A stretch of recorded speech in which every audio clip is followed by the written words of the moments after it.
বাংলাদেশের সংসদে দাঁড়িয়ে এক সাংসদ যখন ঘোষণা করেন যে ভারতের নাকি আগে ক্ষমা চাওয়া উচিত, তখন সাধারণ মানুষ প্রথমে ভেবেছিলেন হয়তো কোনো আন্তর্জাতিক আদালতের রায় বেরিয়েছে। কেউ হয়তো ভেবেছিলেন যে হয়তো ভারত হঠাৎ করে বাংলাদেশের কাছে কয়েক ট্রিলিয়ন ডলার ধার নিয়েছে। আবার কেউ কেউ ভেবেছিলেন হয়তো দক্ষিণ এশিয়ার নতুন সুপার পাওয়ার হিসেবে বাংলাদেশকে স্বীকৃতি দিতে দিল্লি বাধ্য হয়েছে। কিন্তু না, বাস্তবটা আরও মজার। সংসদে দাঁড়িয়ে এমনভাবে দাবি তোলা হলো যেন ভারত বাংলাদেশের কোনো দুষ্টু ভাগ্নে, আর ঢাকা হচ্ছে সেই মামার বাড়ি যেখানে গিয়ে আগে কান ধরে ক্ষমা চাইতে হবে, তারপর কথা বলা যাবে।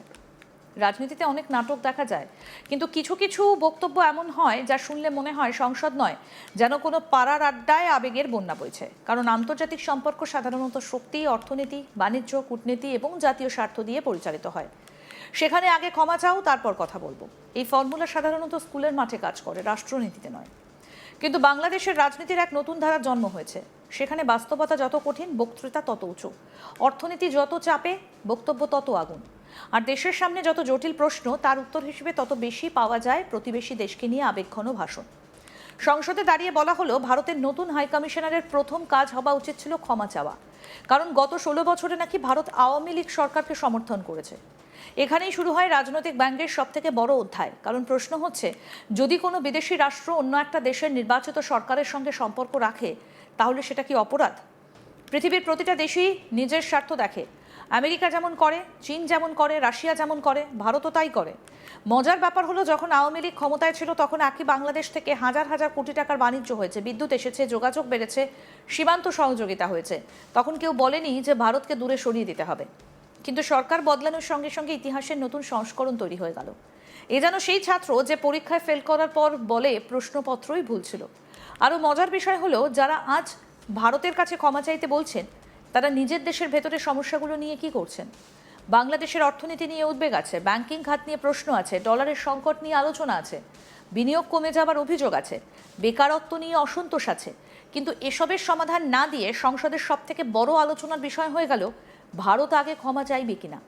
এ যেন বাড়িতে চাল নেই, কিন্তু ড্রয়িং রুমে বসে প্রতিবেশীর গাড়ির রং নিয়ে বিতর্ক চলছে। নিশ্চয়ই ভাবছেন ভারতকে ক্ষমা চাইতে হবে এমন আবদার কে রাখলেন? তিনি হলেন বাংলাদেশের সাংসদ নাহিদ ইসলাম। সংসদে বক্তব্য রাখার সময় ভারতের হাইকমিশনার দীনেশ ত্রিবেদীর বাংলাদেশ যাওয়া প্রসঙ্গে বলতে গিয়ে এই কথা বলছেন তিনি। কি বলেছেন নাহিদ ইসলাম, আসুন শোনাই।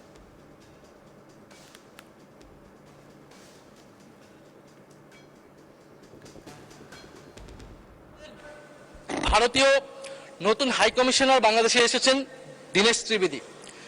তো ত্রিবেদী সাহেব বাংলাদেশে প্রবেশ করেই ভারতের আকাশ জমি বাংলাদেশের আকাশ জমির সাথে মিলিয়ে ফেলেছে মাননীয় স্পিকার। তো মিষ্টি কথায় মাননীয় স্পিকার চিরা ভিজে না। গত 16 বছরের কথা আমরা ভুলে যাইনি। তাদের উচিত ছিল, নতুন হাইকমিশনার উচিত ছিল প্রথমত অ্যাপোলজি করা। 16 বছরে বাংলাদেশে যে প্রত্যক্ষ এবং পরোক্ষভাবে আওয়ামী লীগকে ক্ষমতায় রাখতে সহায়তা করেছে ভারত সরকার, তার জন্য অ্যাপোলজি করা।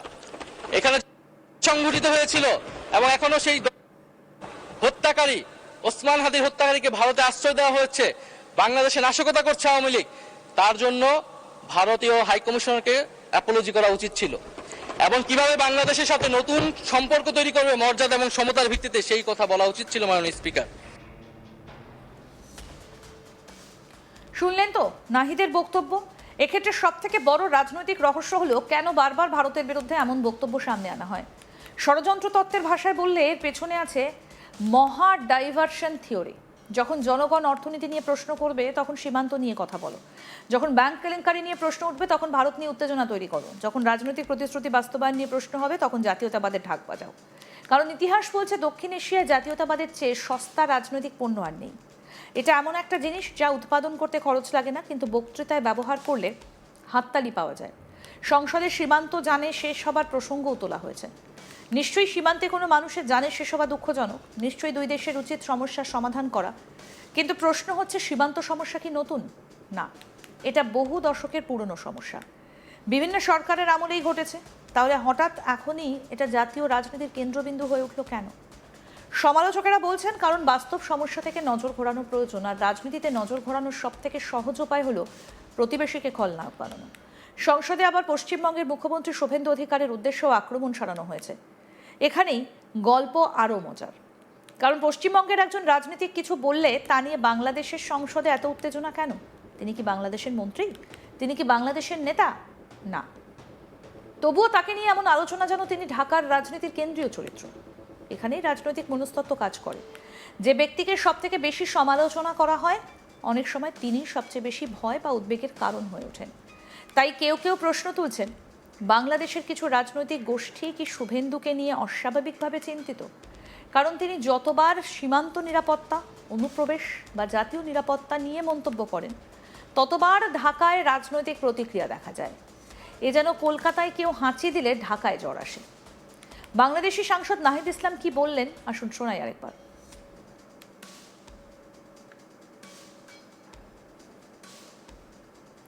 মাননীয় স্পিকার, পশ্চিমবঙ্গে একটি নির্বাচন হয়েছে এবং শুভেন্দু অধিকারী সেখানকার মুখ্যমন্ত্রী হয়েছে। নির্বাচনের আগে এবং পরে বাংলাদেশকে নিয়ে লাগামহীন বক্তব্য দিয়ে যাচ্ছে মাননীয় স্পিকার। তিনি বলেছেন নির্বাচনী এক জনসভায়, আমাদের জন্যই বাংলাদেশ তৈরি হয়েছে, বড় বড় কথা বলে অবৈধ সবাইকে পাঠিয়ে দেব। তিনি এর আগে একটি জনসভায় বলেছেন, ইসরায়েল যেভাবে গাজাকে শিক্ষা দেয়, বাংলাদেশকেও সেভাবে শিক্ষা দিতে হবে। মাননীয় স্পিকার, এই অধ্যতের জবাব বাংলাদেশ সরকারকে দিতে হবে, পররাষ্ট্র মন্ত্রণালয়কে দিতে হবে। আমরা পররাষ্ট্র মন্ত্রণালয় থেকে কঠোর জবাব আশা করছি। এরপর শুরু হয় দুর্নীতি নিয়ে বক্তৃতা। বিভিন্ন সংস্থার নাম করে কঠোর ব্যবস্থা নেবার দাবি তোলা হয়েছে। শুনতে খুব ভালো লাগে, কিন্তু জনগণের মনে প্রশ্ন, ব্যবস্থা নেবে কে, কবে নেবে, কিভাবে নেবে? আর সব থেকে গুরুত্বপূর্ণ প্রশ্ন, কথা আর কাজের মধ্যে দূরত্ব কত? কারণ দক্ষিণ এশিয়ার রাজনীতিতে দুর্নীতি বিরোধী ভাষণ সব থেকে জনপ্রিয় শিল্প। এখানে সবাই দুর্নীতির বিরুদ্ধে, কিন্তু দুর্নীতিবাজরা রহস্যজনকভাবে কখনো শেষ হয় না। প্রতিটা নতুন সরকার বলে আগের সরকার চোর, তারপর পরের সরকার এসে আবার একই কথা বলে। যেন রাজনৈতিক রিলে রেস, শুধু ব্যাটন বদলায়, সংলাপ বদলায় না। প্রতিরক্ষা বাজেট নিয়েও সমালোচনা হয়েছে, কিন্তু এখানেও একই প্রশ্ন, বাংলাদেশ কি তার নিরাপত্তা নিয়ে নতুন কোনো রোডম্যাপ দিয়েছে, নাকি শুধু সমালোচনাই হয়েছে? কারণ প্রতিরক্ষা নীতি ফেসবুক পোস্ট দিয়ে পরিচালিত হয় না, এটা দীর্ঘমেয়াদী পরিকল্পনার বিষয়। কিন্তু দক্ষিণ এশিয়ার রাজনীতিতে দীর্ঘমেয়াদী পরিকল্পনার চেয়ে তাৎক্ষণিক হাততালি অনেক বেশি জনপ্রিয়। আর এখানেই আসে সব থেকে বড় মজা। সংসদে বলা হয়েছে, রাজনৈতিক সংস্কার ছাড়া অর্থনৈতিক সংস্কার সম্ভব নয়। শুনতে চমৎকার, কিন্তু গত এক বছরের সবচেয়ে বেশি রাজনৈতিক বিভাজন কারা তৈরি করেছে? সবচেয়ে বেশি সংঘাতের ভাষা কারা ব্যবহার করেছে? সবচেয়ে বেশি প্রতিপক্ষকে দেশদ্রোহী বা শত্রু বানানোর চেষ্টা কারা করেছে? এই প্রশ্নগুলোর উত্তর খুঁজতে গেলে বক্তৃতা আর বাস্তবতার মধ্যে বিশাল ফারাক দেখা যায়। অনেকে বলছেন, বাংলাদেশের রাজনীতিতে এখন এক নতুন প্রতিযোগিতা চলছে। কে সবচেয়ে বড় জাতীয়তাবাদী, কে সবচেয়ে জোরে ভারত বিরোধী কথা বলতে পারে, কে সবচেয়ে বেশি আবেগ তৈরি করতে পারে। এই প্রতিযোগিতায় বাস্তব সমস্যাগুলো ধীরে ধীরে আড়ালে চলে যাচ্ছে।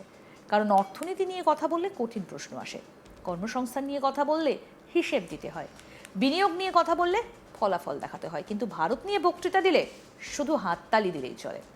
আরও আপডেট পেতে দেখতে থাকুন আজ তাক বাংলা, সাবস্ক্রাইব করুন।